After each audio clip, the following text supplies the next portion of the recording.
All right, dude. So this is what I'm doing. So this is a Gorg 28-inch Omni. So I've already put the weights on to make it so it's close to that 12-ounce mark, since that's a min. So this is what Fox showed me. And this is just paraphrasing. This is kind of how I've taken it for myself. So I double-sided carpet tape, put it on there so then the weights don't move around as much. I mean, as I start to put on the foam, it will kind of fix itself. So I'm using foam sheets. These are like what's it called, craft foam. You can buy them at Walmart, because what we're going to be doing is we're going to kind of be building up like the cone. So this is the original gourd pommel that was on there. And this is a pommel that I just finished doing. So this one has got the layers, and so now this one fits that 12-ounce mark. So with that being said, I'm just gonna kind of get started and kind of go as I go, and yeah, shoot me messages after you get done. So that first layer that I'm gonna be making, I'm gonna make it slightly larger or a little bit longer than the weights that are on there. And that's just so that when I start to put it on, it kind of lays down and will kind of be able to build itself up.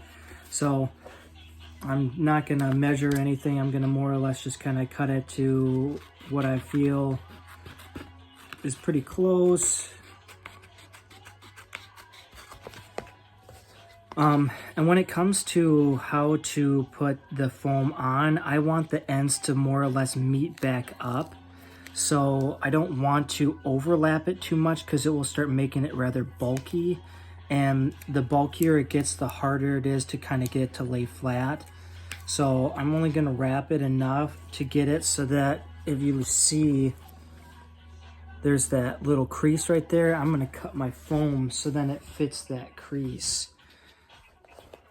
Because I really don't want, like I said, I don't really want it to overlap a lot. So more or less just kind of fits in that little crack right there. And I'm going to squeeze it, and then I'm going to press down so it makes like a square.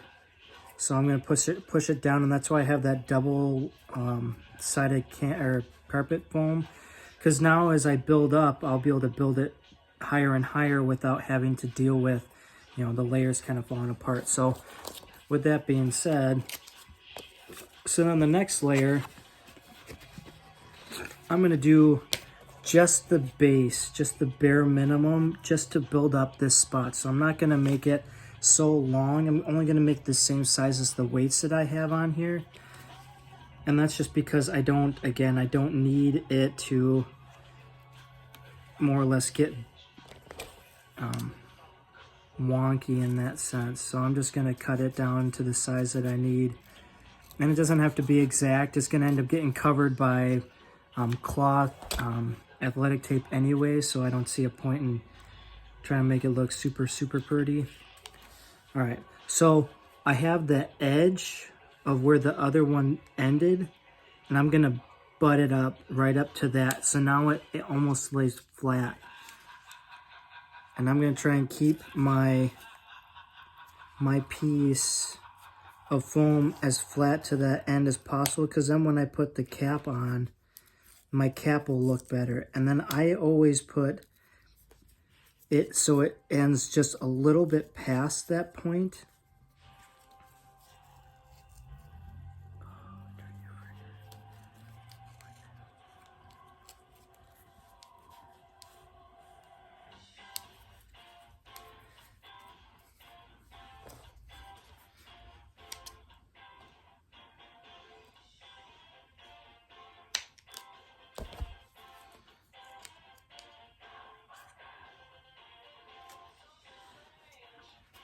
All right, I'm gonna give it a good squeeze.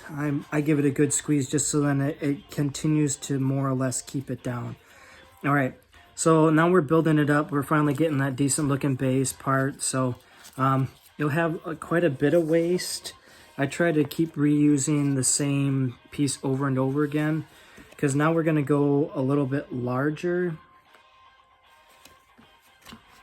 So we're gonna go back up to roughly about the same size as that first one that we did.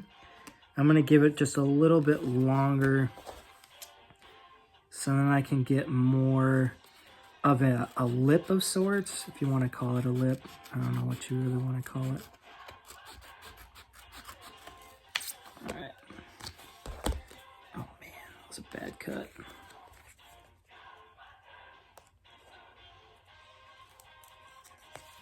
All right, so again, I'm gonna find that end, get started.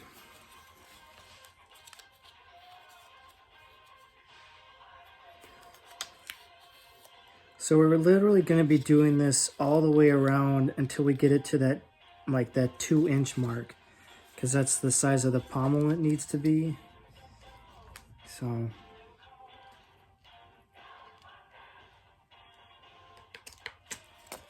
All right. Okay, same thing. Gonna give it that little bit of love-ish on the end, and then I'm gonna squeeze it down onto the pommel so I get more of that blocky sort of look. Because in the end, I like with my pommel is the more I can like wrap this and make it more of a cone, then I can rest my hand farther back, or I can grab the pommel itself without it moving. So that's that. So, and then the next one will be half that size. Let's see if this will fit. Oh shoot, yeah. Again, I'm trying to use up what I've already, kind of cut, so I don't have to constantly like get rid of stuff.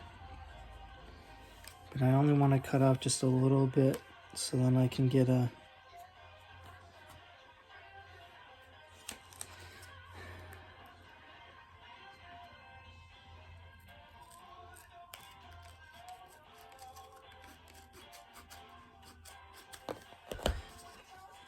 So again, that first layer is going to be just a little bit larger than the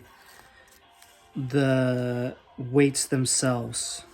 Again, find that edge right there, butt it up so it makes a good like crease,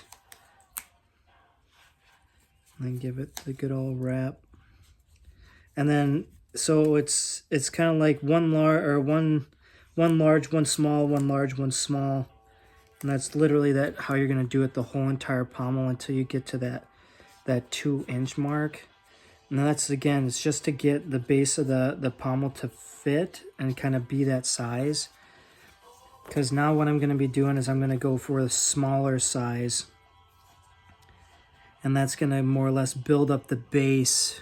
So, as you can see, it's starting to get larger and stuff. But now I need to build the bottom itself. I don't really want the cone. I don't want the cone to keep getting larger, because in the end, if the cone is the same size as the pommel, then there was no point to even do this in the first place. But so I'm going to go back to, the piece that was roughly about the same size as the weights themselves, and I'm going to use that to continue to build up the base of this. And I'm just using, a piece from the very beginning. So, all right. So we're slowly getting there. So as you can see, it's kind of not the prettiest of things, but I will end up wrapping it super tight. So this next one, I'm going to make it larger than all of them. So it's going to be big enough to be able to cover all of this. And that's because now I'm at that almost 1.5 inch point already, give or take. So I don't really want to kind of lose out. So I'm just going to make it roughly the size that I need.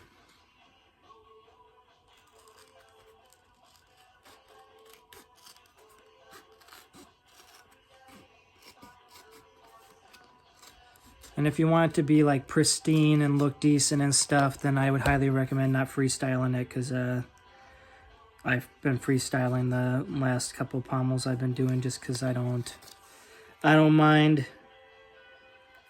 And then I can say that I did it myself.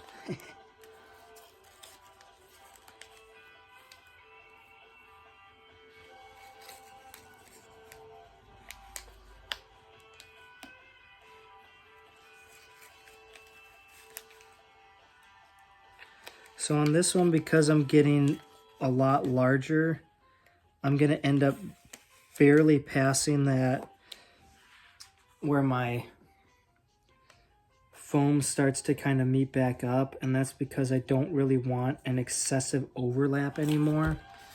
And that's just because the more overlap you have, the more you're going to have to start to deal with stuff like this. So what I normally do is I start with that bottom piece and I slowly begin to smash it down, kind of like, you know, in that sort of semi-fashion, because then the over piece, because it's not going to lay perfectly flat, kind of begin to squish it into place. And I kind of do a little like twist at the same time.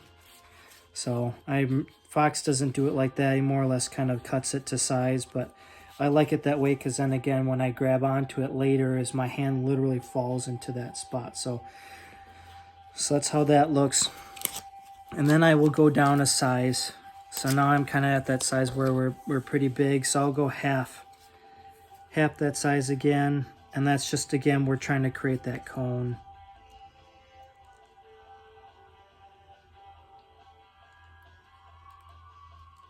Screwed by tape.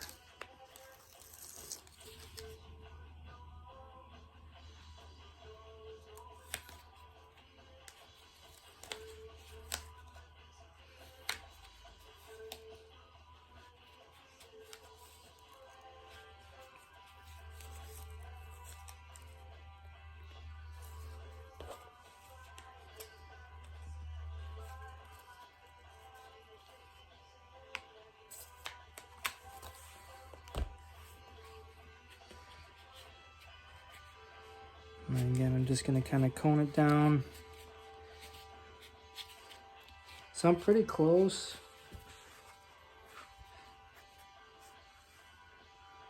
I mean, they're a little bit oversized.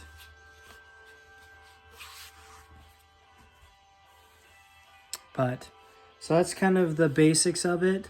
So then in the end, so I'll keep doing that. So I go from, again, when I started off, it was roughly the same size as the weights. So a little bit larger just to kind of give the weights coverage. Then I go small, and then I use a larger one to cover from the bottom all the way up and over. So again, it's a progression. So it goes like large, small, large, small. So you're trying to create that cone fashion. How high up the pommel you want to go is up to you.